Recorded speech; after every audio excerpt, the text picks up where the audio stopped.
हे Banaras, good morning. क्या हाल है? Oh my God, I just can't believe कि भैया आई एम बैक। सीरियसली, आज इतने दिनों के बाद आपसे बातें करके मुझे बहुत सुकून मिल रहा है, यकीन मानिए। थोड़ी तबीयत नासाज होने की वजह से मैं आपसे मुखातिब नहीं हो पा रही थी, but today finally I am here. और देखिए, जो हुआ ना वो अच्छा हुआ, जो हो रहा है वो अच्छा है, और जो होगा वो भी अच्छा होगा। So don't worry about the past, focus on your present and don't worry about the future. और देखिए, अगर आपको कोई दुखी करे ना तो उसका बुरा मत मानिएगा, क्योंकि पत्थर उसी पेड़ पर फेंका जाता है जिसका फल मीठा होता है। इसलिए कर्म कीजिए, फल की चिंता वो है ना, वो देख लेगा। कहीं जाइएगा नहीं, मिलती हूँ थोड़ी देर में। स्टे ट्यून्ड टू आपकी वाणी आकाशवाणी, मेरे यानी सना के साथ। Good morning Banaras. हाँ जी, welcome back to Banaras number 1 radio show good morning Banaras, only on world's number 1 radio station, आपकी वाणी आकाशवाणी। स्टूडियो की घड़ी में बज चुके हैं 7, तारीख है आज 6 नवंबर और दिन है आज lazy but not so lazy रविवार यानी संडे का। तो चलिए बिना वक्त जाया किए बढ़ते हैं आगे और देखते हैं क्या हो रहा है देश, दुनिया और शहर बनारस में खास। ईयर 2009 बैच के आईएएस अधिकारी एस राजलिंगम सर अपने शहर बनारस के नए जिला अधिकारी बनाए गए हैं। जी हाँ, हाथरस के डीएम रमेश रंजन अब डीएम कुशीनगर होंगे। हापुड़ पिलखुआ विकास प्राधिकरण की उपाध्यक्ष अर्चना वर्मा जी को डीएम हाथरस के पद पर भेजा गया है। डीएम बदायूं रहीन दीपा रंजन जी को डीएम बांदा बनाया गया है। बदलाव के बाद अब तक वाराणसी में डीएम का प्रभार देख रहे थे कौशल राज शर्मा सर, अब मंडलायुक्त का प्रभार पूरी तरह से संभालेंगे। विगत माह भर से वाराणसी के कमिश्नर के स्थानांतरण के बाद कौशल राज शर्मा सर मंडलायुक्त और डीएम दोनों ही पदों की जिम्मेदारी संभाल रहे थे और कल यानी 7 नवंबर सोमवार से एस राजलिंगम सर बाबा विश्वनाथ के दर्शन पूजन के बाद अपना पद ग्रहण करेंगे। इसके अलावा माननीय प्रधानमंत्री श्री नरेंद्र मोदी जी के संसदीय क्षेत्र वाराणसी यानी कि अपने बनारस में 1 महीने तक होने वाले काशी तमिल संगमम में काशी का विकास मॉडल दक्षिण भारत में चमकेगा। पुरातन और आधुनिकता के तालमेल से तराशी गई काशी में तमिलनाडु के अलग अलग विषयों के विशेषज्ञ मंथन करेंगे। इसमें तमिलनाडु के 38 जिलों के करीब 3000 डेलीगेट्स भाग लेंगे। 17 नवंबर 2022 से शुरू होकर 18 दिसंबर 2022 तक चलने वाले इस तमिल समागम में दक्षिण भारत की डेलीगेट्स वाराणसी में विकास के मॉडल को भी देखेंगे। इसके साथ ही सभी प्रतिनिधि श्री राम की नगरी अयोध्या और संगम नगरी प्रयागराज का भी दौरा करेंगे। साथ ही वाराणसी दौरे पर पहुंचे केंद्रीय रेल मंत्री अश्वनी वैष्णव जी ने बनारस रेलवे स्टेशन का निरीक्षण करते हुए ओवर ब्रिज पर लगाई गई इंटर मॉडल प्रोजेक्ट की डिजाइन देखी। उन्होंने कहा कि वाराणसी से नई दिल्ली के लिए बुलेट ट्रेन की परिकल्पना को साकार किया जाएगा।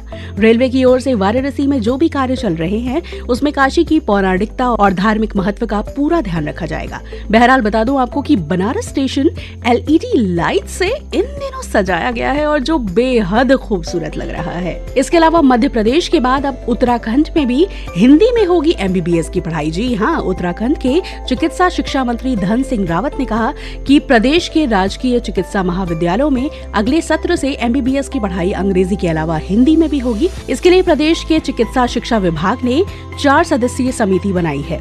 मध्य प्रदेश और उत्तर प्रदेश भी हिंदी में एमबीबीएस की पढ़ाई की घोषणा कर चुके हैं। तो जी, ये रहा देश, दुनिया और शहर बनारस का हाल समाचार। Now let's move on to the history and special events of today, that is 6 November. Year 1943 में जापान ने अंडमान एंड निकोबार आइलैंड को नेताजी सुभाष चंद्र बोस को सौंप दिया था। आज ही के दिन बराक ओबामा ईयर 2012 में दोबारा अमेरिका के राष्ट्रपति आज ही के दिन चुने गए थे। मास्टर ब्लास्टर सचिन तेंदुलकर और साइंटिस्ट प्रोफेसर CNR राव को ईयर 2013 में देश का सर्वोच्च नागरिक सम्मान भारत रत्न देने की घोषणा की गई थी। आज ही के दिन साल 1985 में अभिनेता संजीव कुमार ने इस दुनिया को अलविदा कह दिया था। साथ ही आज है जीरो टास्किंग डे, यानी दिन के उजाले की बचत के समय में बदलाव होने पर हमें जो अतिरिक्त समय मिलता है उसे अक्सर अतिरिक्त उत्पादकता, गतिविधि और करने के अवसर के रूप में पेश किया जाता है। हालांकि ये देखते हुए कि हर बार जब हम बदलते हैं तो हम सभी पहले से ही 1 घंटे बकाया होते हैं, ये उम्मीद करना थोड़ा अनुचित लगता है कि हम इसके माध्यम से काम करेंगे। जैसे जीरो टास्किंग डे इस घंटे को मी टाइम को समर्पित करने के लिए डिजाइन किया गया है। आराम, विश्राम और काम की एक अलग कमी को प्रोत्साहित करना। So happy zero tasking day to all. So this was all about today's special events and history. So Banaras, इतनी बातें हो गई, अब एक गाना तो बनता है कि नहीं? तो चलिए सुनवाते हैं आपको ये सुपर्ब सा ट्रैक। स्टे ट्यून टू आपकी वाणी आकाशवाणी, मेरे यानी सना के साथ। Good morning. देखिए भाई, कुछ शहर जो है ना ऐसे हैं जिनके नाम में ही प्राचीन सभ्यता झलकती है। उनमें से एक अपनी काशी उर्फ वाराणसी उर्फ बनारस है। गंगा तट पर बसा ये शहर दुनिया के सबसे पुराने शहरों में से एक है। ये तो आप सबको पता है। एंड आई होप आपको ये भी पता होगा कि 8 नवंबर को चंद्र ग्रहण लगने के कारण इस बार 7 नवंबर यानी कि कल देव दीपावली मनाई जाएगी। जी हाँ, और बता दूं आपको कि इस बार देव दीपावली पर इतने भव्य रूप से विश्वनाथ धाम को सजाया जा रहा है कि पूछिए मत। काशी विश्वनाथ धाम में देव दीपावली महोत्सव को अविस्मरणीय बनाने के लिए मंदिर प्रशासन जुटा हुआ है। बाबा का धाम 80 लाख रुपए के फूलों से सजेगा और बाकायदा विशाखापट्टनम के डेकोरेटर्स इसको सजाएंगे। 10 लाख दियों से रोशन कार्तिक पूर्णिमा की रात गंगा तट पर देवों की दीपावली की आभा चंद्रमा को चुनौती देगी। 80 से राजघाट तक दीपों की श्रृंखला के चंद्रहार की झिलमिलाती रोशनी से घाटों का श्रृंगार होगा। कल यानी 7 नवंबर की शाम देव दीपावली महोत्सव का उल्लास उत्सव धर्मी शहर बनारस के जन मन पर नजर आएगा। गंगा के तट से लेकर गंगा पार तक दीपों की लड़ियां जगमग होंगी। अलौकिक, अद्भुत और भव्य देव दीपावली के नजारों को आंखों में समाने के लिए हो जाइए तैयार बनारस। और हाँ, इन अंधेरों से कह दीजिएगा कि कहीं और घर बना ले। हमारे शहर में रोशनी का त्योहार आया है।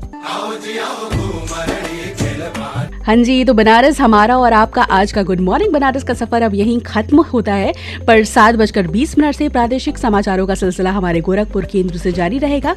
मैं मिलूंगी आपसे 8:45 पर मधुरिमा के साथ। और देखिए, आपका फीडबैक हमारे लिए बहुत इंपॉर्टेंट है। तो आपको हमारे प्रोग्राम्स कैसे लग रहे हैं, ये बदलाव कैसा लग रहा है, ये बताने के लिए आप हमें लिख सकते हैं। हमारी ईमेल आईडी है pkldairvaranasi@gmail.com। So now this is Sana heading off। खुश रहिए, प्यार बांटिए और 24 घंटे में किसी ना जानने वाले की खुशियों की वजह बनिए। जैसा कि मैं हमेशा कहती हूँ, बहुत सुकून मिलेगा, ट्राई जरूर कीजिएगा। टाटा बाय बाय, दुआओं में याद और अपना ख्याल रखिएगा। Happy Sunday.